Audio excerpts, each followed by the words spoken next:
معزز محترم السامعين الكرام শ্রদ্ধেয় ভাইজান দিগর জামিয়া উলামায়ে কেরাম উপস্থিত আছেন তুলাবায়ে ইলজাম সামিঈন الكرام সকলকে আমার সালাম আসসালামু আলাইকুম ওয়া রাহমাতুল্লাহি ওয়া বারাকাতুহু। আল্লাহ তাআলা দরবারে শুকরিয়া আদায় করি যে রব্বুল আলামিন আজকে আমাদেরকে এই বরকতময় দিনে বরকতময় রজনীতে আল্লাহ তাআলা আশা আশা তৌফিক দিয়েছেন। সকলে দোয়া করে আলহামদুলিল্লাহ। সম্মানিত উপস্থিতি, আমি কিছু কথা বলবো, আপনারা যারা শুনবেন তাদের শোনার প্রয়োজন নাই, চলে যেতে পারেন। আশা করি একটু মনোযোগ থাকবে সকলে, কথা না বলে অবশ্যই চেষ্টা করব। আমাদের প্রথম কথা হচ্ছে রাসূলুল্লাহ সাল্লাল্লাহু আলাইহি ওয়াসাল্লাম এখানে সবচেয়ে বড় আকীদার বিষয় এখানে উল্লেখ করা হয়েছে। আল্লাহ রাব্বুল আলামিন, আমরা কথাই কথা সবসময় বলি, আল্লাহ তাআলা নবীজিকে দেখেছেন।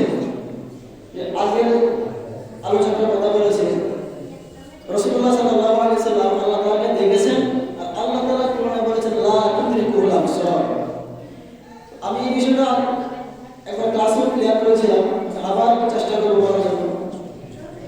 রুকিয়াত আল্লাহ তাআলা বলেছেন লা তুদরিকুল আবসার, লা তুদরিকুল আবসার বলবো যে তাকে ইদরাক করা, ইদরাক এবং রুকিয়াত আমার কথা আমার বলা হবে। আর রুকিয়াত মানে অর্থ কি? আর রুকিয়াত মানে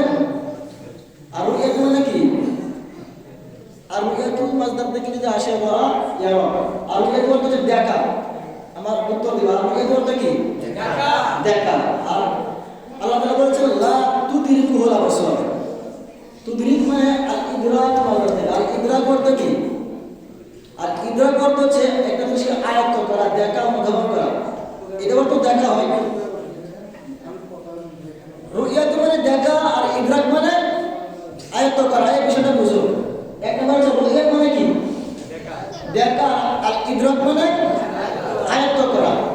মনে করো এই যে মোবাইলটা আছে, এটা আমি দেখতে পাচ্ছি, পাশাপাশি সব ইদরাক করতে পারছি। আকার, আয়তন, পরিধি, ব্যাস, সীমারেখা সবকিছু আমরা আয়ত্ত করতে পারছি। এটাকে বলা ইদরাক। আর আমরা আসমান দেখতেছি, আকাশও দেখছি, আবার কি দেখছি? মোবাইলও দেখছি। তো এই দুই দেখার মধ্যে পার্থক্য আছে। এক দেখা অর্থ হচ্ছে ইদরাক করে ফেলে, ইদরাক মানে সম্পূর্ণ রূপে দেখে ফেলে, এটা হচ্ছে ইদরাক বলে। আর যে আসমান দেখতেছি এটা হচ্ছে ইদরাক, এর মধ্যে দেখা রুইয়াত। এই দেখার অর্থ হচ্ছে যে কোনো একটা পাশে দেখা, ডান পাশ দেখা, বাম পাশ দেখা, তারপর সামনে দেখা, তারপর পেছনে দেখা। তো আল্লাহ তাআলা কোরআনে বলেন লা তুদরিকুল আবসার। আল্লাহ তাআলাকে এমন কোনো চক্ষু নাই যে চোখ দিয়ে আল্লাহ কি করে ফেলবে?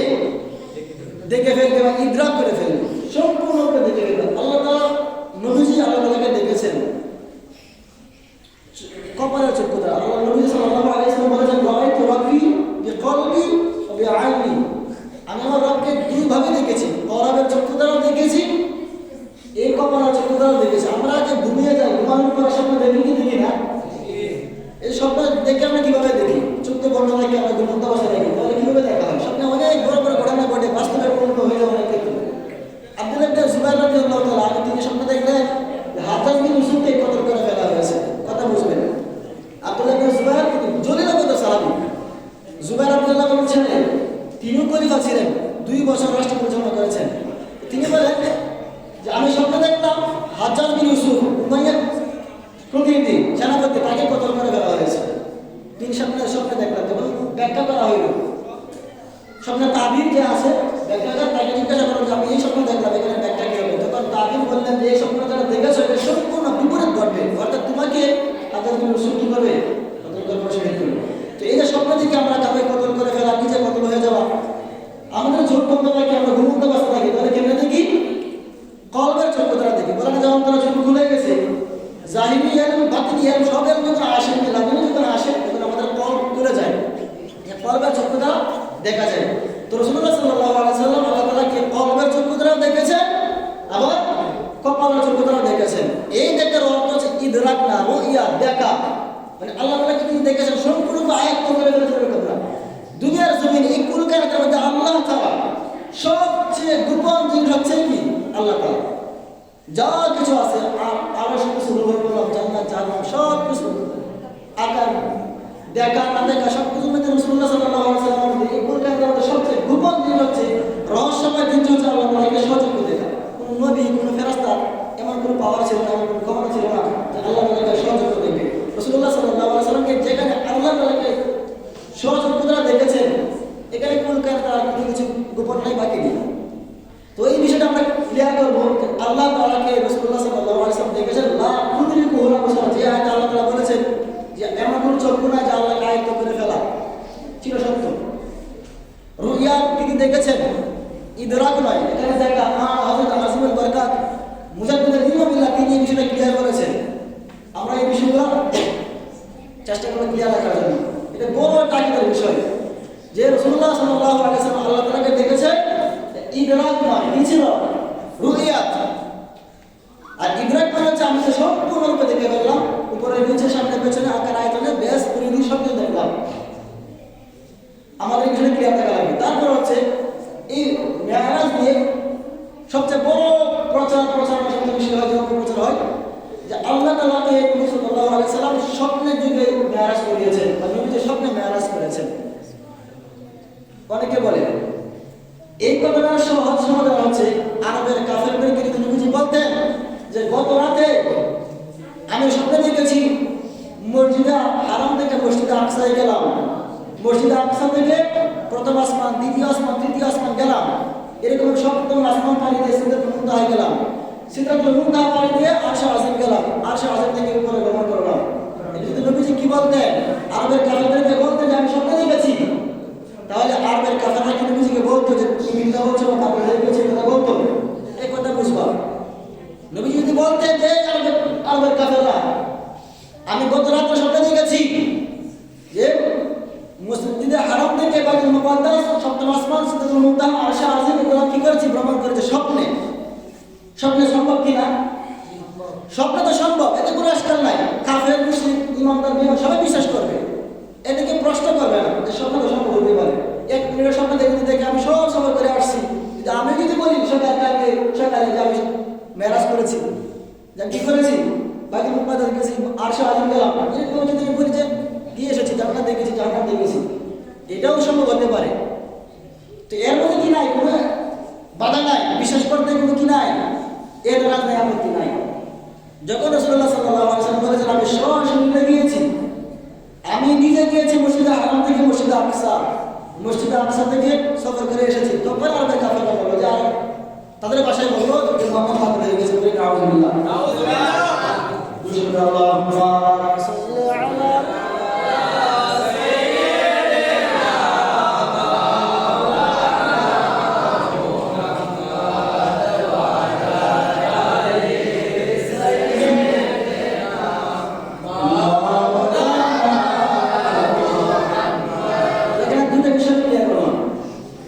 রাসূলুল্লাহ যদি বলতেন আমি স্বপ্নে সফর করেছি, মেরাজ করেছি, তাহলে কাফেররা কি করতো? আপত্তি করতো না।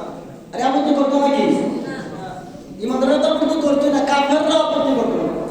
কাফেররা বলতো না স্বপ্নে সম্ভব, স্বপ্নে মেরাজ করা, আরশে আজিমে যাওয়া সম্ভব না অসম্ভব?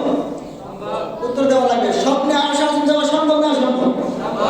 এক মিনিটের ব্যাপার, আধা মিনিটের ব্যাপার। রাসূলুল্লাহ যখন বলেছেন যে আমি সরাসরি গিয়েছি, তখনই বেজার ঘটেছে। কেন? আরবের কাফেররা তখনই কি করেছে? অপপ্রচার শুরু করেছে। এই অপপ্রচার যখন আরবের কাফেররা এবং দুর্বল ইমানদার যারা ছিল, তারাও এর মধ্যে সন্দেহ পোষণ করলো, এটি কেন সম্ভব, এটি কেন হতে পারে। তখন সবাই মিলে সিদ্দিক আকবরের কাছে গেল। সিদ্দিক আকবরের কাছে গিয়ে বললো যে তোমার নবী নাকি গত রাত তিনি মক্কা থেকে মসজিদে আকসা গিয়েছেন, এই ঘটনা ঘটেছে, জান্নাত দেখেছেন, ফিলিস্তিন তিনি কি করেছেন? মসজিদে আকসার মধ্যে তিনি নামাজ পড়িয়েছেন, সমস্ত নবীদের সঙ্গে সাক্ষাৎ করেছেন। এই ঘটনা যখন বললো, তখন সিদ্দিক আকবর বললেন যদি আমার রাসূল এই কথা বলে থাকে তাহলে চিরসত্য। আবু বকর রাদিয়াল্লাহু আনহু কি বলেছেন? যদি নবী বলে থাকে তাহলে কি এটা সত্য, এতে কোনো সন্দেহ হবে না, চিরসত্য। এরপর থেকে আকবর সিদ্দিক আকবর রাদিয়াল্লাহু আনহু কে আবু বকর রাদিয়াল্লাহু আনহু সিদ্দিক উপাধি দেওয়া হয়। সিদ্দিক মানে কি? যে চিরসত্যবাদী, এমন সত্যবাদী আর কেউ না। নবীগণের পরে সমস্ত নবীগণের নবুয়তের তাবকার পরে স্টেশন যেটা হচ্ছে সিদ্দিক, তো রাসূলুল্লাহ সাল্লাল্লাহু আলাইহি সাল্লামকে সফর করেছে। আমরা দুটো বিষয় কি করতে পারলাম, ক্লিয়ার করতে পারলাম, রুইয়া, ইদরাক। এরপর হচ্ছে রাসূলুল্লাহকে সফরটা কি হয়েছে, জাগ্রত অবস্থায় না স্বপ্নে? আরে জাগ্রত অবস্থায় হয়েছে না স্বপ্নে হয়েছে? জাগ্রত অবস্থায় হয়েছে। এটা আরবের কাফেরদের আপত্তি দ্বারা বোঝা যায়। আরবের কাফেররা যে আপত্তি করেছে, এই আপত্তির মধ্যে ফুটে উঠেছে রাসূলুল্লাহ সাল্লাল্লাহু আলাইহি সাল্লাম জাগ্রত অবস্থায় সফর করেছে, বাস। এরপর আমরা আসি আয়াতে কারিমার মধ্যে। আয়াতে কারিমার মধ্যে রাসূলুল্লাহ সাল্লাল্লাহু আলাইহি সাল্লাম আল্লাহ রাব্বুল আলামিন তিনি বলেন সুবহান। আদম আলাইহিস সালাম থেকে শুরু করে ঈসা আলাইহিস সালাম পর্যন্ত সমস্ত নবীদেরকে আল্লাহ রাব্বুল আলামিন কম বেশি মুজিজা দিয়েছেন। প্রত্যেক নবীকে তার নবুয়ত প্রমাণের জন্য কি করেছেন? নবুয়ত প্রমাণের জন্য কিছু ক্ষমতা দান করেছেন। এই ক্ষমতা নাম হচ্ছে মুজিজা। সালেহ আলাইহিস সালামের উম্মতরা তাকে এসে বলল, হে আল্লাহর নবী সালেহ, তুমি আল্লাহর পক্ষ থেকে সত্যি নবী হও, তাহলে এই যে বড় একটা পাথর দেখতে পাচ্ছ, এই পাথর থেকে একটা 10 মাসের গর্ভবতী উটনি বের করবে। 10 মাসের গর্ভ বা আমেলা একটা উটনি বের করে এই উটনিটাকে জমিনে সে প্রসব করবে। বাচ্চা প্রসব করার পরে সে দুধ গ্রহণ করে তুমি আমাদেরকে খাওয়াবে, তাহলে বুঝবে তুমি আমার পক্ষ থেকে নবী। সালেহ আলাইহিস সালাম দোয়া করলেন যে আল্লাহ, তুমি আমাকে নবী করে পাঠিয়েছো, আর কাফেররা আমার কাছে এই আপত্তি করেছে, দাবি নিয়ে এসেছে, সেই দাবির পক্ষে তোমাকে সাহায্য করো। দোয়া করেছেন আল্লাহ রাব্বুল আলামিন এই পাথর থেকে 10 মাসের হামলা উটনি বের করেছেন, জমিনে এসে সে প্রসব করেছে, তারপর সেই উটনি থেকে দুধ গ্রহণ করে কাফেরদের খাওয়াইছে। সুবহানাল্লাহ। এই ছিল নবীগণের একটা শান, ইজ্জত, আজমত আর মুআজিজা যাই বলো। তো যত বড় বড় আজমত তাদের সামনে আল্লাহ রাব্বুল আলামিন বর্ণনা করেছেন। আদম আলাইহিস সালাম থেকে শুরু করে সমস্ত নবীগণের লক্ষাধিক নবী পয়গম্বর এসেছেন। সমস্ত নবীগণের কম বেশ মুআজিজা ছিল। কোনো মুআজিজা, কোনো কাহিনী, কোনো ঘটনা বা কোনো শান শৌকতের পূর্বে আল্লাহ রাব্বুল আলামিন সুবহান দিয়ে শুরু করেন নাই। কথা বুঝবেন ভালো করে। ইব্রাহিম আলাইহিস সালামকে আল্লাহ রাব্বুল আলামিন আগুনে নিক্ষেপ করেছেন, নমরুদ আগুনে নিক্ষেপ করেছেন। আল্লাহ রাব্বুল আলামিন বলেন ইয়া নারু কুনি বারদান ওয়া সালামান আলা ইব্রাহিম। আল্লাহ তাআলা সামান্য নরমাল একটা বাণী যে ইয়া নারু কুনি বারদান ওয়া সালামান আলা ইব্রাহিম, হে আগুন তুমি কি হয়ে যাও, ইব্রাহিম আলাইহিস সালামের জন্য কি হয়ে যাও, আরামদায়ক ঠান্ডা হয়ে যাও। এরপরে ইউসুফ আলাইহিস সালামকে আল্লাহ রাব্বুল আলামিন কি করেছেন, কূপ থেকে নিক্ষেপ করে মিশরের বাদশাহী দান করেছেন। সমস্ত নবীগণকে, ইসমাঈল আলাইহিস সালামকে কুরবানি থেকে রক্ষা করে তিনি আল্লাহ রাব্বুল আলামিন কুরবানি থেকে রক্ষা করেছেন। মুসা আলাইহিস সালামকে নীল নদের পরে তিনি কি করেছেন, এই পানির মধ্যে পানি দিয়ে রাস্তা করেছেন, 12টা রাস্তা। তার 12 গোত্র লোক ছিল, 12টা গোত্র বড় রাস্তাতে পার হয়ে গিয়েছে। যে বড় বড় ঘটনা ঘটেছে, কোন ঘটনার শুরুতে আল্লাহ রাব্বুল আলামিন সুবহান দিয়ে শুরু করেন নাই, কেননা এই ঘটনাগুলো বাস্তব ছিল এবং চাক্ষুষ উম্মতরাই ছিল, মানে মানুষ দেখেছে। কিন্তু মেরাজ যে ঘটেছে, এই মেরাজ দুনিয়ার কেউ এর মধ্যে কি নয়, সম্পৃক্ত না। আল্লাহ রাব্বুল আলামিন এবং রাসূলুল্লাহ সাল্লাল্লাহু আলাইহি ওয়াসাল্লাম জাত ও জালালের ঘটনা ঘটেছে, যার কারণে আল্লাহ রাব্বুল আলামিন তিনি জানেন যে এই ঘটনা প্রমাণ করলে, প্রকাশ করলে আরবের সাধারণ ইমানদারও তো কাফের হয়ে যাবে, আরবের কাফেররা তো অপপ্রচার করবে, সাধারণ দুর্বল ইমানদাররা কি করবে, ইমান হারা হয়ে যাবে। এই কারণে আল্লাহ রাব্বুল আলামিন সূরার শুরুতে, এই ইসলাম বা এই ভ্রমণের শুরুতে বলেছেন সুবহান। সুবহান মানে কি? সুবহান মানে হচ্ছে আম গাছ থেকে জাম হওয়া। সুবহান মানে হচ্ছে কাঁঠাল গাছ থেকে তরমুজ হওয়া। এখন তো বাংলায় তরমুজ হতে পারে। সুবহান মানে হচ্ছে এখন আকাশ, এখন রাত চলতেছে, রাত থেকে সূর্য উদয় করে দিন বাড়িয়ে দেওয়া, মানে এমন ঘটনা ঘটা যে ঘটনাগুলো দুনিয়ার কারো পক্ষে করা সম্ভব নয়। এই বিষয়গুলো থেকে আল্লাহ রাব্বুল আলামিন বলেছেন সুবহান, মানে এমন একটা ঘটনা ঘটেছে যে কারণটা, যে ঘটনাটা মানুষ যেন বিভ্রান্ত না হয়, আল্লাহ তাআলার পক্ষে সম্ভব, দুনিয়ার কারো পক্ষে সম্ভব না হয়। এই কারণে আল্লাহ রাব্বুল আলামিন এই ইসরার শুরুতে শব্দ এনেছেন সুবহান, আল্লাহ অসম্ভব থেকে পাক ও পবিত্র। এমন যেন না হয় যে ইমানের মধ্যে যেন ঘাটতি না আসে, সন্দেহ না আসে, এটি কেমনে সম্ভব? এর আগে অল্প সময়ের মধ্যে এত লম্বা সফর করে আসা আসলে তো কেমনে সম্ভব? এই কারণে আল্লাহ রাব্বুল আলামিন এই আসলে কেমনে সম্ভব এটা দূর করার জন্য সুবহান বলেছেন। তো রাসূলুল্লাহ সাল্লাল্লাহু আলাইহি ওয়াসাল্লাম তিনি মেরাজ করেছেন। আমরা এই মেরাজটা 3 ভাগে বিভক্ত, সবাই বলে আসছে 3 ভাগে। যে প্রথম তরিকাটা সবাই মানে, সাধারণ থেকে সাধারণ মুসলমানরা মানা করে। কওমি সালাফি আহলে হাদিস তারা সবাই এই কোরআনের প্রথম আয়াতটাকে মান্য করে।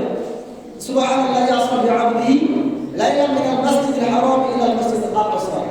এই যে একটা সফর, এই সফরটাকে বলা হয় ইসরা। ইসরা মানে হচ্ছে রাতের সফরকে বলা হয় ইসরা।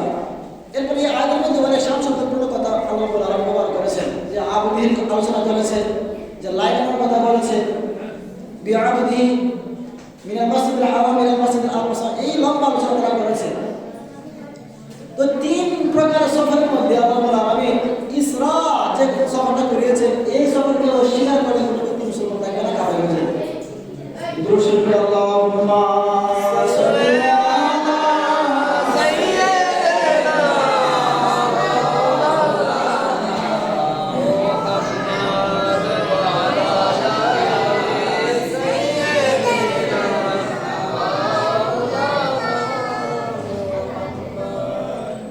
জামাত উপস্থিতি।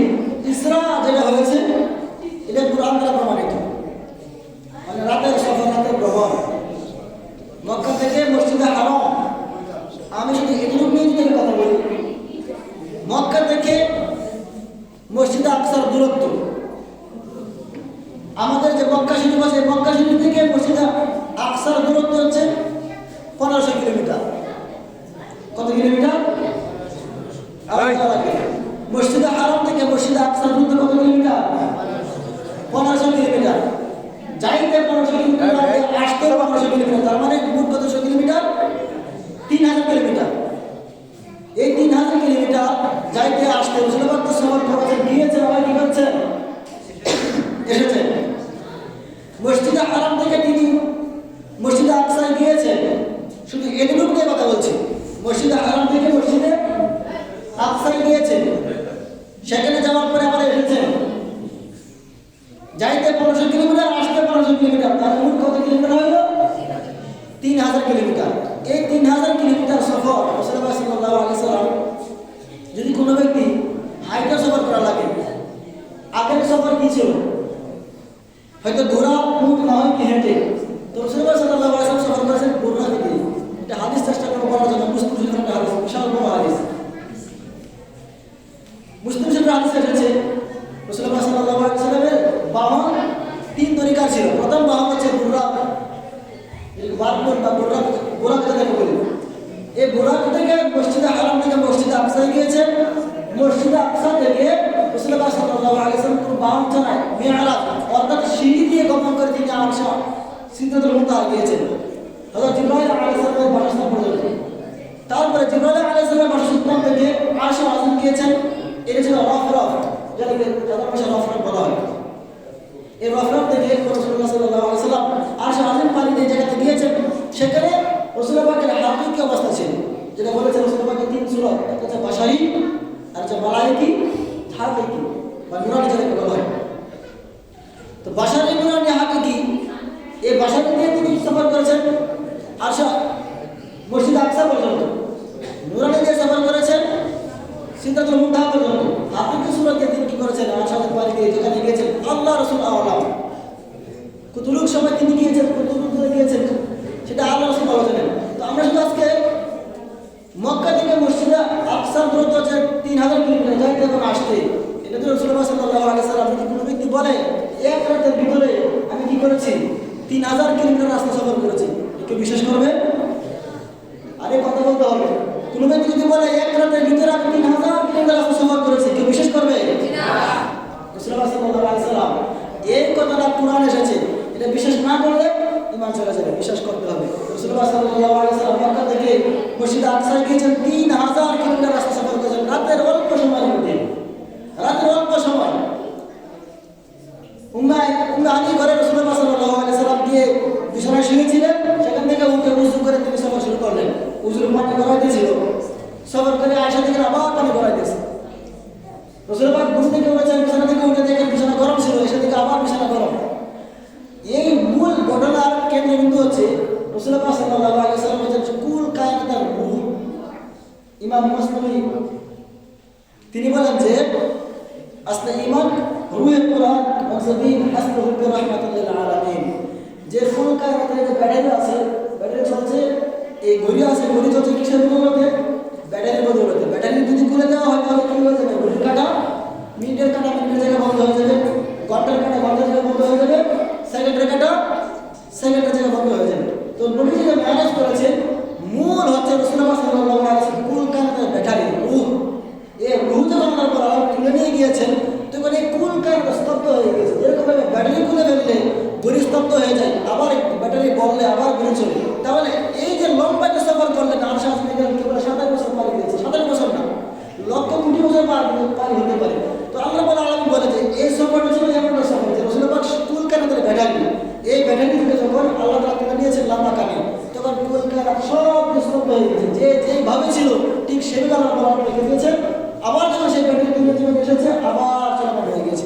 এই ছিল মেরাজের মূল রহস্য। তো এই ঘটনাকে লম্বা আলোচনা করা যায়। গাছাবাটার যুগে ঘটনা ঘটেছে, যেটা আমরা ঘটনা শুনি। তো আমাদের মূল কথা হচ্ছে এই প্রথম আসমান নিয়ে আমি কথা বলব।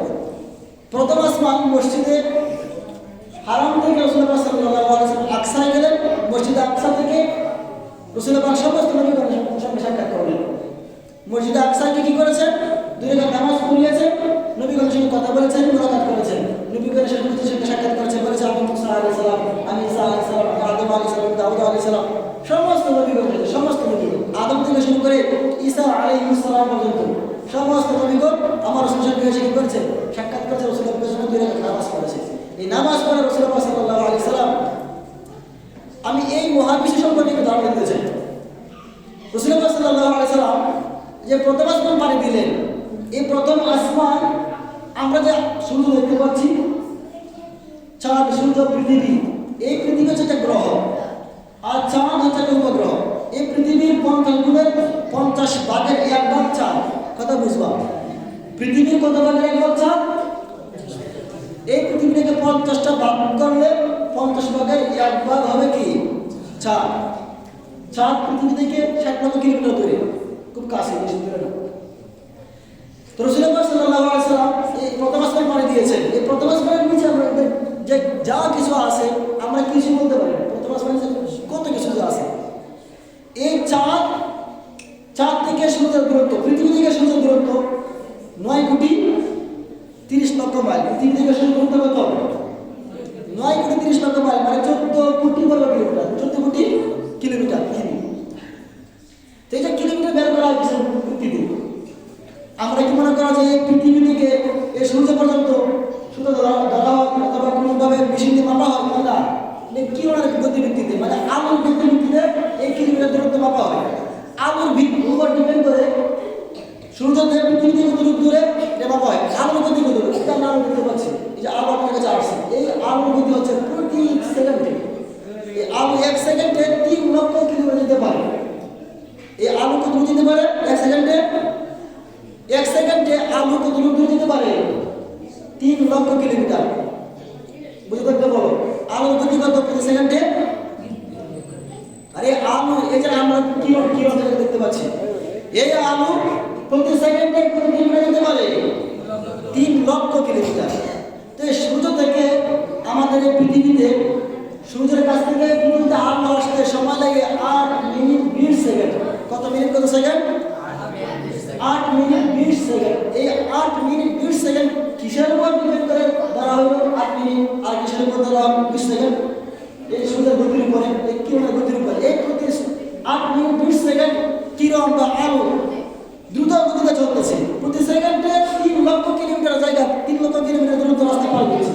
এরকমভাবে 8 মিনিট 20 সেকেন্ডে সূর্য যখন উঠে তখন এই পৃথিবীতে সূর্যের আলো পৌঁছতে 8 মিনিট 20 সেকেন্ড সময় লাগে। তো 8 মিনিট 20 সেকেন্ড গুণ দিলে প্রতি সেকেন্ডে 3 লক্ষ কিলোমিটার। প্রতি সেকেন্ডে 3 লক্ষ কিলোমিটার গুণ দিলে প্রতি মিনিটে অনেক লক্ষ কিলোমিটার হয়ে যায়। তো তারপর দেখা যায় 8 মিনিট 20 সেকেন্ডে কতটুকু হয়? 8 মিনিট 20 সেকেন্ডে হয় তোমার 93.2 মিলিয়ন মাইল। তার মানে 9 কোটি 30 লক্ষ মাইল। এই 9 কোটি 30 লক্ষ মাইল যদি আমরা কিলোমিটার হিসাব করি তাহলে 14 কোটি মাইল, 14 কোটি কিলোমিটার। এক কথা বুঝতেছ আমার? পৃথিবী থেকে সূর্যের দূরত্ব কত? 9 কোটি 30 লক্ষ মাইল। পৃথিবী থেকে সূর্যের দূরত্ব 9 কোটি 30 লক্ষ মাইল। এই মেরাজ নিয়ে আলোচনা করলে এই মহাবিশ্বের কথা বলতে হয়। মহাবিশ্বে যে যা কিছু আছে, প্রথম আসমানে যে যা কিছু আছে, বিজ্ঞান একবারে ফেল হবে। আসলে রাসূলুল্লাহ সাল্লাল্লাহু আলাইহি সাল্লাম জীবন প্রাপ্তির মধ্যে কিভাবে আসলেন, মূল রহস্য হচ্ছে রাসূলুল্লাহ যে কুল কায়নাতের রূহ, তিনি চলে গেলে সব কিছু স্তব্ধ হয়েছে, এটাই সবাই এক বাক্যে মানতে বাধ্য হয়। তো এই সূর্য পৃথিবী থেকে আমার 13 লক্ষ গুণ বড়। সূর্য পৃথিবী থেকে কত লক্ষ গুণ বড়? সূর্য তো আমাদের দূরত্ব হচ্ছে কি 9 কোটি 30 লক্ষ মাইল দূরে অবস্থান করছে। আর এই সূর্য পৃথিবী থেকে আমাদের পৃথিবীর আয়তন কত? এই পৃথিবীর আয়তন মাত্র হচ্ছে কত? 12,742 কিলোমিটার মাত্র। এই পৃথিবীর এক প্রান্ত থেকে আরেক প্রান্ত দূরত্ব কত? পৃথিবীর দূরত্ব আছে না? এই মসজিদে কত? মনে করো 50 ফিট, 80 ফিট এটুকু হবে। আমাদের মনে হয় 120 ফিট। এই যে একটা ফিট হবে হিসাবে তারপরে কিলোমিটার। তো পৃথিবীর এক প্রান্ত থেকে আরেক প্রান্ত দূরত্ব হচ্ছে কত কিলোমিটার? 12,742 কিলোমিটার। একবারে সংক্ষিপ্ত একটা পৃথিবী। পৃথিবীর আয়তন হচ্ছে 12,742 কিলোমিটার। আর পরিধি হিসাব করলে যদি পরিধি ধরা হয় তাহলে হবে 40,075 কিলোমিটার। পরিধি মানে হচ্ছে মনে করো যে দেশটা ধরলাম, আমার কথা বুঝো। আয়তন হচ্ছে দৈর্ঘ্য, মানে দূরত্ব হচ্ছে পৃথিবীর এক প্রান্ত থেকে আরেক প্রান্ত দূরত্ব। আর পরিধি হচ্ছে একটা জিনিসের চতুর্দিকে রাউন্ড হিসাব করে মনে করে ডেস্কটা আছে 2 ফিট ধরো, এই 2 ফিট, এটা হচ্ছে কেমন একটা দৈর্ঘ্য প্রস্থ হতে পারে। কিন্তু পরিধি হচ্ছে এই চতুর্দিক হিসাব করে মনে করা দূরত্ব হয়, এটাকে পরিধি। মানে পৃথিবীটা এক প্রান্ত থেকে আরেক প্রান্ত দূরত্ব হচ্ছে 12,742 কিলোমিটার। আর যদি এই পৃথিবীটাকে গোল রাউন্ড হিসেবে ধরা হয় তাহলে দূরত্ব দ্বারা 40,075 কিলোমিটার। একবার সংক্ষিপ্ত 40,075 কিলোমিটার। তার মানে এই আলো যদি 1 সেকেন্ডে 3 লক্ষ কিলোমিটার যায়, তাহলে আলো 1 সেকেন্ডের মানে 1 সেকেন্ড যদি আমরা একটা ভাগ করি, 2 ভাগ করি, তাহলে 1.5 লক্ষ কিলোমিটার। আলো ভাগ করলে মানে 40,000 কিলোমিটার দূরত্ব একবার কিছুই না। মূল কথা হচ্ছে পৃথিবীটাকে আলো আসতে 1 সেকেন্ড, মানে কি বলবো, পৃথিবীর এক প্রান্ত থেকে আরেক প্রান্তে আলো পৌঁছতে 1 সেকেন্ডে অর্ধেক লাগতেছে না। সেকেন্ডটা 4 ভাগের 1 ভাগ করলে 1 ভাগ লাগতেছে না। পৃথিবীর এক প্রান্ত থেকে আরেক প্রান্তে আলো পৌঁছতে মনে করো 1 সেকেন্ড 10 ভাগ করা, তারপর আরো কম লাগবে। অথচ এই সূর্য থেকে এই পৃথিবীতে আলো আসতে 8 মিনিট 20 সেকেন্ড সময় লাগতেছে। তারপরে হচ্ছে এই সূর্য পৃথিবী থেকে 13 লক্ষ গুণ বড়। এই সূর্য যেখানে বসবাস করছে, এই সূর্যের চারপাশে পৃথিবী আছে। তারপরে সূর্য যেখানে বসবাস করছে বা সূর্যকে যেখানে রাখা হয়েছে, সূর্যের উপরে গ্যালাক্সি আছে। এরকম মনে করো 600 বিলিয়ন, অর্থাৎ 60,000 কোটি। সূর্য একটা গ্যালাক্সি, মিল্কওয়ে গ্যালাক্সির মধ্যে ঢুকে দিতে পারবে। কথা বুঝতে মনে করো যে এই মহাবিশ্ব নিয়ে কথা বললে আমাদের নবী সাল্লাল্লাহু আলাইহি ওয়াসাল্লাম প্রথম আসমান পাড়ি দিলেন। এই প্রথম আসমানের নিচে যা কিছু আছে তোমরা শুনতে অবাক হইবা। এই বিষয়ে নিয়ে গবেষণা করলে, কথা বললে, চিন্তা ফিকির করলে এই সব কিছু বিজ্ঞান বলে, সায়েন্স বলে, যা কিছু মনে করো সব কিছু ফেল হয়ে যাবে। রাসূলুল্লাহ সাল্লাল্লাহু আলাইহি ওয়াসাল্লাম প্রথম আসমান কীভাবে পাড়ি দিলেন, তারপর দ্বিতীয় আসমান কীভাবে গেলেন, তৃতীয় আসমান কীভাবে গেলেন। এই প্রথম আসমান নিচে এই সূর্যের মধ্যে মনে করো 600 বিলিয়ন, তার মানে 60,000 কোটি। 60,000 কোটি সূর্য একটা মিল্কওয়ে গ্যালাক্সির মধ্যে ঢুকিয়ে দিতে পারবে। 60,000 কোটি সূর্য আমরা কোনো কল্পনা করতে পারবো না। মানে 600 বিলিয়ন সূর্য একটা গ্যালাক্সির মধ্যে। এই সূর্য যার পাশে ঘুরছে, পৃথিবী সূর্যের যার পাশে ঘুরছে, সূর্যও ঘুরছে। সূর্য যেখানে ঘুরছে আরেকটা মধ্যে কিলোমিটারে ঘুরছে, ওই গ্যালাক্সি মিল্কওয়ে গ্যালাক্সির চারপাশে ঘুরছে। এরকমভাবে এই প্রথম আসমানের যে মিল্কওয়ে গ্যালাক্সি বলো, সূর্য বলো, স্টিফেনসন বলো, এরপর হচ্ছে অ্যান্ড্রোমিডা, এরকমভাবে যত কিছু আছে সব কিছু হচ্ছে প্রথম আসমানের নিচে। এই মহাবিশ্ব যা তুমি দেখতে পাচ্ছ এই সব কিছু প্রথম আসমানের নিচে। রাসূলুল্লাহ সাল্লাল্লাহু আলাইহি ওয়াসাল্লাম এত রাস্তা গমন করে তিনি আরশে আযমে গেলেন রাত অল্প সময়ের মধ্যে। এটা কিভাবে করলেন? এই আধুনিক বিজ্ঞান বর্তমানে না প্রমাণ করে। 200 বছর আগে বিজ্ঞান বলতো যে পৃথিবী, সূর্য ঘুরতেছে, পৃথিবী স্থির আছে। 200 বছর আগে কি বলতো বিজ্ঞানীরা? পৃথিবী ঠিক আছে, ঘুরে না, সূর্য শুধু ঘুরছে। আমরা দেখতে পাচ্ছি সূর্য পূর্ব দিকে উঠে পশ্চিম দিকে অস্ত যায়, তার মানে সূর্য নড়াচড়া করছে আর পৃথিবী নড়াচড়া করছে না, পৃথিবী স্থির আছে। এই 200 বছর পরে এসে বিজ্ঞান প্রমাণ করছে না, সূর্য ঘুরছে ঠিক আছে, পৃথিবী ঘুরছে। আগে বলতো সূর্য ঘুরে, পৃথিবী ঘুরে না। এখন বলে যে না, পৃথিবী ঘুরে, সূর্য ঘুরে। এটা হচ্ছে বিজ্ঞানিক থিওরি।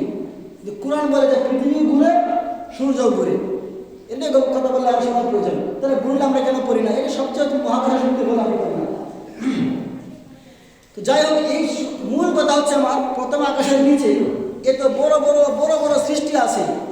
এই প্রথম আকাশের নিচে আমরা এত মহা বড় বড় সৃষ্টি করে রেখেছে, যে সৃষ্টিগুলো মনে করা যায় সৃষ্টির তুলনায় আমরা মানুষ একবারে নগণ্য, একবারে নগণ্য।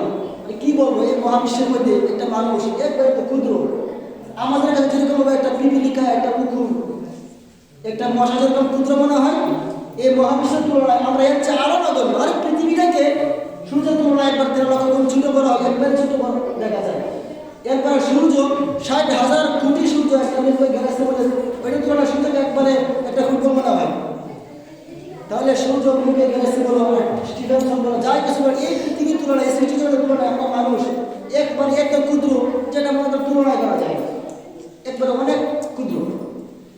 তো আমার মূল কথা হচ্ছে রাসূলুল্লাহ সাল্লাল্লাহু আলাইহি ওয়াসাল্লাম মেরাজ করেছেন। এই মেরাজটাকে প্রমাণ করার জন্য, এই মেরাজকে অস্বীকার যারা করবে তারা তো মনে করো 3 তরিকা, যেটা অস্বীকার করবে, প্রথমটা অস্বীকার করলে কাফের হবে, মেরাজকে অস্বীকার করলে গুমরাহ হবে, বেদাতি হবে। ইরাজ যেটা রয়েছে, যেটা আল্লাহ রাসূল বলেছেন, কোথায় গিয়েছেন, কি করেছেন, যা কিছু করেছেন, ওই বাকিটা হচ্ছে ইরাজ। এই ইরাজকে অস্বীকার করলে গুনাহ হবে, ফাসিক হয়ে যাবে। এই 3 প্রকারের কোনো প্রকারকে অস্বীকার করা যাবে না। কোরআন দ্বারা প্রমাণিত ইসরা, হাদিসে মাশহুর দ্বারা প্রমাণিত মেরাজ, এরপরে খবরে আহাদ দ্বারা প্রমাণিত হচ্ছে ইরাজ।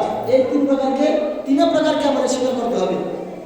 আল্লাহ রাব্বুল আলামিন রাসূলুল্লাহ সাল্লাল্লাহু আলাইহি ওয়াসাল্লাম এই মহাবিশ্বের যে ধারণা দিলাম, এই মহাবিশ্বগুলোর সব কিছু হচ্ছে প্রথম আসমানে রয়েছে। এবার একটা হাদিস বলি। রাসূলুল্লাহ সাল্লাল্লাহু আলাইহি ওয়াসাল্লাম সাহাবী আনাস রাদিয়াল্লাহু তাআলা থেকে বর্ণিত, आनस बिन मालिक रज़ियल्लाहु ताला अन्हु से रवायत है कि रसूल करीम अलैहिस्सलाम ने फरमाया कि मेरे पास एक बुर्रा लाया गया। ये एक सफेद रंग का जानवर था जिसका कद गाधे से ऊंचा और कच्चर से नीचा था। বলতে যে আমার কাছে বুর্রাকে মেরাজ রজনী দিয়ে কি করা হলো, একটা বাহন নিয়ে আসা হলো। জিবরাইল আলাইহিস সালাম যে বাহন নিয়ে আসলেন, এই বাহনের পরিচয় হচ্ছে গাধার চেয়ে একটু বড়, কচ্ছর হচ্ছে একটু, গাধার চেয়ে একটু ছোট, কচ্ছর হচ্ছে একটু বড়। বলতেছে उसका कदम उस मकाम पर पड़ता था जहां तक निगाह पहुंचती। ওই বুর্রাকের গতি, বুর্রাকের যে সীমারেখা গতি ছিল এমন যে বুর্রাক চোখের পলক, মানে বলতেছে যে যা সে দেখতে পাইতো, মানে उसका कदम उस मकाम पर पड़ता था जहां तक निगाह पहुंचती। ওই বুর্রাক যত দূর দেখতে পাইতো, एक कदम में तो दूर पार हो जाते पड़ते। रसूलुल्लाह सल्लल्लाहु अलैहि वसल्लम हुजूर ने फरमाया तो मैं उस पर सवार हुआ, यहाँ तक के बैतुल मुक़द्दस में आया। यार ऊपर सवार हुई, यार पर भ्रमण कर আমি बैतुल मुक़द्दस गया। हुजूर ने फरमाया मैंने बुर्राक को उस हलका से बांध दिया, অতঃপর আমি এই বুর্রাককে এমন জায়গায় বেঁধে রাখলাম जिससे अंबिया करम अलैहिस्सलाम अपने सवारों को बांधा। অর্থাৎ যে বাহনগুলো আম্বিয়া কেরাম যে বাইতুল মুকাদ্দাসে এসেছেন, সমস্ত নবীগণ নিজ নিজ বাহনে এসেছেন। সমস্ত নবীগণ তারা বাহন বেঁধে রেখেছিলেন। নবী আসার আগে অন্যান্য নবীগণ বাইতুল মুকাদ্দাসে এসে পৌঁছেছিলেন। নবীজি বলেন আমার বুর্রাকে ওই জায়গায় বাঁধলাম যে জায়গাতে অন্যান্য নবীগণের বাহনগুলো বাঁধা ছিল। তারপর হুজুর ने फरमाया फिर मैं मस्जिद में दाखिल हुआ, অতঃপর আমি মসজিদ আকসার মধ্যে দাখিল হইলাম, ঢুকলাম। আর 2 রাকাত নামাজ পড়ি, অতঃপর আমি 2 রাকাত নামাজ পড়াইলাম, বাহার নিকলাম, অতঃপর নামাজ শেষে আমি কি হলাম, বাইরে হইলাম। তো এখানে লম্বা ঘটনা ঘটেছে। নামাজ পড়েছে, জিবরাইল আমিন আল ইকামত দিয়েছে, কে নামাজ পড়াবে আলোচনা করেছে। मस्जिद में दाखिल हुआ, 2 रकात नमाज पढ़ी, फिर बाहर निकला तो जिब्राइल मेरे पास एक प्याला शराब और एक प्याला दूध का लाए। रसूलुल्लाह सल्लल्लाहु अलैहि वसल्लम बोले অতঃপর আল্লাহ রাব্বুল আলামিন জিবরাইল আলাইহিস সালাম বলেন আল্লাহুম্মা সাল্লি আলা সাইয়্যিদিনা মাওলানা মুহাম্মদ ওয়া আলা আলি সাইয়্যিদিনা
সালাম বলেন, ইয়া রাসূলুল্লাহ, আপনি ইসলামকে কি করেছেন? ইখতিয়ার করেছেন। ফের জিবরাইল মুঝকো আসমান की तरफ लिए चले। অতঃপর রাসূলুল্লাহ সাল্লাল্লাহু আলাইহি ওয়াসাল্লাম বলেন, জিবরাইল আমাকে নিয়ে আসমান দিকে রওনা করলেন। जिब्राइल ने आसमान का दरवाजा खोलने के लिए कहा और पूछा कि आप कौन है? जिब्राइल अलैहिस सलाम आसमाনের দরজা খোলার জন্য নবীজিকে নিয়ে গেলেন। আসমানের দরজার পাশে গিয়ে বললেন, আসমানের দরজা আছে, প্রত্যেক আসমানের দরজা আছে। কোরআন শরীফে আছে, ফুতিহাতিস সামাউ ফাকানাত আবওয়াবা, যে আল্লাহ রাসূলুল্লাহ সাল্লাল্লাহু আলাইহি ওয়াসাল্লাম বলেন, मैं जिब्राइल, फिर जिब्राइल मुझको आसमान की तरफ ले चले। जिब्राइल ने आसमान का दरवाजा खोलने के लिए कहा तो पूछा गया, आप कौन? जिब्राइल बोले, हे ফেরেশতারা, দরজা খুলো, আপনি দরজা খুলো। তখন আসমানে যে ফেরেশতারা আছে, ফেরেশতারা বলল, আপনি কে? তখন जिब्राइल আলাইহিস সালাম ने फरमाया, मैं जिब्राइल हूं, আমি जिब्राइल। फिर पूछा, तो ফেরেশতারা আবার বলল, पूछा गया, आपके साथ कौन है? আপনার সাথে কে এসেছে? फिर पूछा गया, जिब्राइल अलैहि सलाम फरमाया, जिब्राइल। फिर पूछा गया, आपके साथ कौन है? जिब्राइल बोला, जिब्राइल, आपके साथ কে এসেছে? उन्होंने कहा, सरकार मुस्तफा सल्लल्लाहु अलैहि वसल्लम। जिब्राइल बोला, हे फरिश्ता, আমার সঙ্গে রাসূলুল্লাহ सल्लल्लाहु अलैहि वसल्लम এসেছেন। फिर पूछा गया, उनको बुलाया गया है, तो তিনি কি আহ্বান করা হয়েছে, দাওয়াত দেওয়া হয়েছে? তো জিব্রাইল বলল, হ্যাঁ, তিনি কি দাওয়াত দেওয়া হয়েছে। फिर आसमान का दरवाजा हमारे लिए खोल दिया। तो जिब्राइल बोले, तो आसमान का दरवाजा हमारे लिए खुले देवा हलो। तो मैंने आदम अलैहिस्सलाम को देखा, उन्होंने मुझे मरहबा कहा और मेरे लिए दुआए खैर फरमाई। तो अगर प्रथम आसमाने गेलेন, आसमान दरवाजा খোলা হলো। দরজা খোলার পরে আল্লাহ নবী সাল্লাল্লাহু আলাইহি ওয়াসাল্লাম আদম আলাইহিস সালামকে দেখলেন প্রথম আসমানে। আদম আলাইহিস সালামকে দেখার পরে আদম আলাইহিস সালাম নবীর সঙ্গে এসে সাক্ষাৎ করলেন এবং রাসূলুল্লাহ সাল্লাল্লাহু আলাইহি ওয়াসাল্লামের জন্য दुआए खैर করলেন। फिर जिब्राइल मुझे दूसरे आसमान की तरफ ले चले। অতঃপর জিব্রাইল আলাইহিস সালাম নবীজিকে দ্বিতীয় আসমানে নিয়ে গেলেন। এই যে মনে করেন প্রথম আসমানে যাওয়া হলো, এই প্রথম আসমানে যাওয়ার অবস্থা ছিল মেরাজ। মেরাজের শান্তি করতে হচ্ছে সিঁড়ি, মানে রাসূলুল্লাহ সাল্লাল্লাহু আলাইহি ওয়াসাল্লাম সিঁড়ি দিয়ে উপরে গমন করেছেন। রাসূলুল্লাহ জন্য একটা সফরের সিস্টেম তৈরি করেছেন আল্লাহ রাব্বুল আলামিন। তো যাই হোক, রাসূলুল্লাহ সাল্লাল্লাহু আলাইহি ওয়াসাল্লাম এরপর প্রথম আসমান পাড়ি দিয়ে দ্বিতীয় আসমানে গেলেন, দ্বিতীয় আসমান পাড়ি দিয়ে তৃতীয় আসমানে গেলেন। এরপর জিব্রাইল আলাইহিস সালাম সপ্তম আসমান পাড়ি দিয়ে জিব্রাইল আলাইহিস সালাম বলেন যে সপ্তম আসমানে গিয়ে দেখেন ইব্রাহিম আলাইহিস সালাম, তিনি মসজিদে মামুর, বাইতুল মামুর যাকে বলা হয়, ওই মামুর মসজিদের হেলান দিয়ে যে বসে আছেন, হেলান দিয়ে বসার পরে জিব্রাইল আলাইহিস সালাম রাসূলকে দেখে কি করলেন? মারহাবা জানান, সাক্ষাৎ করলেন, কথাবার্তা বললেন। রাসূলুল্লাহ সাল্লাল্লাহু আলাইহি সাল্লাম অতঃপর সিদরাতুল মুনতাহায় গেলেন। হযরত ইব্রাহিম আলাইহিস সালামের সঙ্গে সাক্ষাৎ করে সিদরাতুল মুনতাহায় গিয়ে জিব্রাইল আলাইহিস সালাম, যেখানে জিব্রাইলের শেষ বাসস্থান, যেখানে আল্লাহ রাব্বুল আলামিন জিব্রাইলকে শেষ সীমানাকে দাঁড় করিয়েছেন, এর উপরে তিনি যেতে পারেন না। তো সিদরাতুল মুনতাহা পারে যে রাসূলুল্লাহ সাল্লাল্লাহু আলাইহি সাল্লাম গিয়েছেন, ওই জায়গায় বাহনটা ছিল রাফরাফ। নবীজিকে জিব্রাইল মসজিদে হারাম থেকে সরিয়ে নিয়ে বাইতুল মুকাদ্দাস থেকে সপ্তম আসমান থেকে জিব্রাইলের বাসস্থান সিদরাতুল মুনতাহায় গিয়ে কি করলেন? জিব্রাইল আলাইহিস সালাম স্থগিত রইলেন। এরপর আল্লাহ রাব্বুল আলামিন নবীজি সাল্লাল্লাহু আলাইহি ওয়াসাল্লাম এক বিশাল বাহন পাঠালেন, যে বাহনের নাম হচ্ছে রাফরাফ। এই রাফরাফ দিয়ে রাসূলুল্লাহ সাল্লাল্লাহু আলাইহি ওয়াসাল্লাম আরশে আজিম গেলেন। আরশে আজিমকে রাসূলুল্লাহ সাল্লাল্লাহু আলাইহি ওয়াসাল্লাম তারপর লা মাকানে গেলেন, যেখানে কোনো স্থান কাল ছিল না। লা মাকান মানে কোনো জায়গা নাই, লা জামান মানে কোনো খান নাই।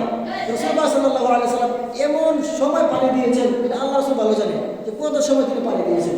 এরপর রাসূলুল্লাহ সাল্লাল্লাহু আলাইহি ওয়াসাল্লাম নামাজ দিয়ে এসেছেন। আসার পর আল্লাহ রাব্বুল আলামিন রাসূলুল্লাহকে 50 ওয়াক্ত নামাজ দিয়েছেন। 50 ওয়াক্ত নামাজ রাসূলুল্লাহ সাল্লাল্লাহু আলাইহি ওয়াসাল্লাম আল্লাহর সঙ্গে সাক্ষাৎ করতে খুব মহব্বত লাগে, ভালো লাগে। তিনি কি করলেন? আমার উম্মতকে নামাজ পড়তে 50 ওয়াক্ত পারবে না এটা জানতেন। মুসা আলাইহিস সালাম তিনি বলেছেন, রাসূলকে বলেছেন, ইয়া রাসূলুল্লাহ, আমার উম্মত দুর্বল হবে, 5 ওয়াক্ত বা 50 ওয়াক্ত পারবে না, কমায় নিয়ে আসুন। রাসূলকে জানতেন। রাসূলুল্লাহ সাল্লাল্লাহু আলাইহি ওয়াসাল্লাম আল্লাহর সঙ্গে সাক্ষাৎ করতে খুব মহব্বত লাগে, ভালো লাগে। এই জন্য তিনি বারবার গিয়েছেন আল্লাহর সঙ্গে, গিয়ে 5 ওয়াক্ত নামাজ কমাইতে 5 ওয়াক্ত করে কমাইতে শেষে শুধু 5 ওয়াক্ত হয়ে গেছে। 50 ওয়াক্ত থেকে প্রথমে 5 ওয়াক্ত কমিয়েছেন 45 ওয়াক্ত, তারপরে আবার 5 ওয়াক্ত 40 ওয়াক্ত, এরকমভাবে কমাইতে একবারে সর্বনিম্ন 5 ওয়াক্ত নিয়ে এসেছেন। তখন রাসূলুল্লাহ সাল্লাল্লাহু আলাইহি ওয়াসাল্লাম বলেন, এই 5 ওয়াক্ত নামাজ যদি আমার উম্মত ঠিকমতো আদায় করে, তাহলে আল্লাহ রাব্বুল আলামিন এই 5 ওয়াক্তের মধ্যে 50 ওয়াক্তের সওয়াব আল্লাহ রাব্বুল আলামিন দান করবেন। সুবহানাল্লাহ। তো যাই হোক, এটা লম্বা ইতিহাস। যে যেখানে জিব্রাইল যেতে পারেন নাই, এরপর রাসূল পাক গেলেন। এটাকে অস্বীকার করলে গুমরাহ হবে, বিদআতি হবে, ইসলাম দল থেকে খারিজ হয়ে যাবে, গুমরাহ হয়ে যাবে। এটা হাদিসের ভাষ্য দ্বারা প্রমাণিত। এই মেরাজ নিয়ে আলোচনা করতে গেলে আরো অনেক লম্বা সময় প্রয়োজন। তো আমাদের উলামায়ে কেরাম, তুলাবায়ে ইলম তারা কথা বলেছেন আল্লাহ রাব্বুল আলামিন এই মেরাজের ব্যাপারে যে যত শান যে আয়াতিনা আল্লাহ রাব্বুল আলামিন লিয়াহু মিন আয়াতিনা, যাতে করে আমার হাবিবকে আমি কি করতে পারি, আমার আয়াত মানে নিদর্শন, আল্লাহ তাআলার নিদর্শনের মধ্যে সবচেয়ে বড় নিদর্শন জান্নাত, আরশে আজিম। এই নিদর্শনগুলো আল্লাহ রাব্বুল আলামিন নবীজিকে দেখিয়েছেন। জান্নাতে কে কোথায় কি আযাব পাচ্ছে, কে শান্তি পাচ্ছে, জাহান্নামের মধ্যে কে কি আযাব পাচ্ছে নবীজি দেখেছেন। এই লম্বা আলোচনা আছে। এটাও অনেক লম্বা হাদিস ছিল, শুধু এদিকে আমরা বলি মুসলিম শরীফের হাদিস এবং হাদিসের মাসহুর অনেক মুতাওয়াতির হাদিস দ্বারা প্রমাণিত। রাসূলুল্লাহ সাল্লাল্লাহু আলাইহি ওয়াসাল্লাম কি করেছেন, মেরাজ করেছেন, জান্নাত দেখেছেন, আরশ আজিম পেয়েছেন। এই কথাগুলো অস্বীকার করলে গুমরাহ হয়ে যাবে, ইসলাম থেকে খারিজ হয়ে যাবে। আল্লাহ রাব্বুল আলামিন আমাদেরকে রাসূলকে ইসরা, মিরাজ, ইরাজ সবগুলোকে সব শান শৌকতপূর্ণ যে নিদর্শনগুলো নবী সাল্লাল্লাহু আলাইহি ওয়াসাল্লাম দেখেছেন এবং যা আমাদের জন্য নিয়ে এসেছেন সবগুলোকে আল্লাহ তাআলা আমাদেরকে মানার এবং ঈমান সহকারে সেগুলোর উপর বিশ্বাস রাখার, সঠিক বিশ্বাস নিয়ে যেন অবস্থান হয়ে যাবে সেগুলো করে আমি আলোচনা দিতে পারবো না। এরপরে আলোচনা করবো মুখতাসার, এরপর করে আমরা ইনশাআল্লাহ নামাজ পড়বো। আল্লাহ রাব্বুল আলামিন রাসূলুল্লাহ সাল্লাল্লাহু আলাইহি ওয়াসাল্লাম এই মেরাজের জন্যকে ওসিলা করে আমাদের কবরে, হাসরে, মিজানে সিরাতে এবং সামনের বিছানাতে যত প্রকার বিপদ আপদ বালা মুসিবত রয়েছে আজকের এই রজনীকে ওসিলা বানিয়ে যেন সমস্ত বিপদকে নাজাতের জরিয়া বানিয়ে সকল করে আমিন। আল্লাহ তাআলা আমাদেরকে